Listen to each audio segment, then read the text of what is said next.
Omulabirizi Dr. David Livingstone Kiganda olwaleero ajaguza okwongerako omwaka era ng'omukolo gubadde wano ku Christianity Focus Center Emmengo mu Kisenyi okwawukanako nga bwe guzze gubeera ng'abantu bamukolera obubaga obw'amaanyi. Ono ku mulundi guno olwaleero asazeewo okujaguza n'abaana b'oku nguudo abava mu ghetto n'abo batalina mwasirizi.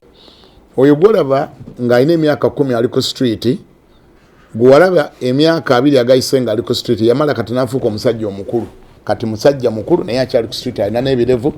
Yoyo gwolaba akutte ejjinja lya minzaani ayagala oddikuba mu kyenyi.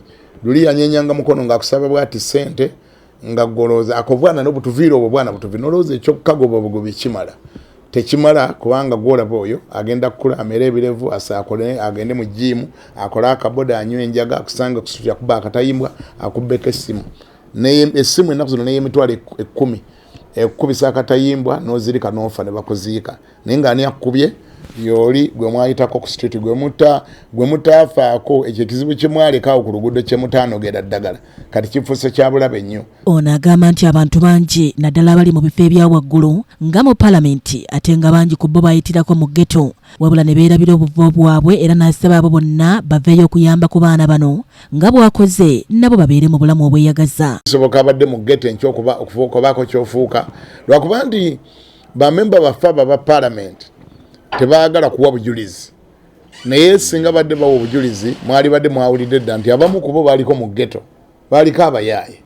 Kakati buli lwowa obujulizi ffe Yesu yatugamba bw'ati nti bw'omalanga okukyuka onywezanga baganda bekituweesa obujulizi oluusi tekuba kwepanka na kwewaana nti tuliko wetuuse naye osobole okuzzaamu amaanyi omuntu akyali mweyo embeera gye walimuko naye ategere nti Katonda asobola omujjukira n'amugjayo n'abaako kyafuuka.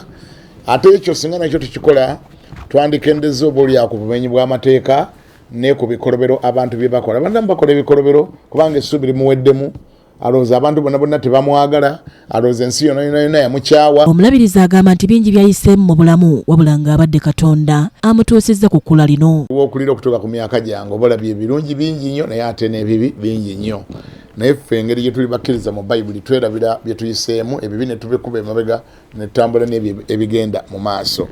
N'olwekyo nze okusinga ennyo saagala nnyo okufumiitiriza ku bintu bibi, nsinga kulowooza ku birungi, nsinga kwebaza Mukama Katonda olwawo wantuusa kubanga amazima gali ntunulira emyaka gino gye nnyina waliwo atagifunanga waliwo atagirina waliwo yafiira mu leeba waliwo yafa nga yawiiki emu kati obanze nsobodde ogiweza munenebaza Mukama. Ate mu Uganda jjukira sinze nsinga obugagga okubeera nti sinnafa nti oba obugagga bwe bunkuumye kuba n'abagagga bannaye mbalaba nga bagenda. Omulabirizi talemye kwogera ku mbeera eri mu ggwanga eya bbanka y'ensi yonna okusala ku buyambi bw'ewa Uganda ng'agamba nti eggwanga lirina okuyiga okukekkereza nga keekadde twongere amaanyi mu kulwanyisa enguzi nga tuzibikira emiwaatwa gyonna ensimbi mwe zibulira. Ndoza twetaaga okugatta eddoboozi lyaffe ku ddoboozi lya pulezidenti erirwanyisa obuli bw'enguzi.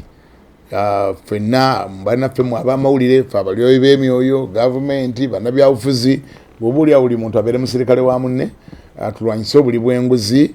Sente zaffe singa tezibbibwa zitumala zaali badde zitumala naye challenge weekyali lwe lutalo lwadomuulira pulezidenti lwalwana ti ezaffe ezikuŋŋaanyizibwa zirina abazibba bamala zibba ne tusaba ziri oba seekyo ate neta nazo ne bazibba ne tufundikira nga tulina akatuli akatunywamu omusaayi tufundikira nga balina tuteekangako omusaayi buli kaseera naye singa tunoonya engeri gye tusobola okuzibikira obutuli obutwala omusaayi obutumalamu omusaayi sente ze tulina ano zaali tumaze.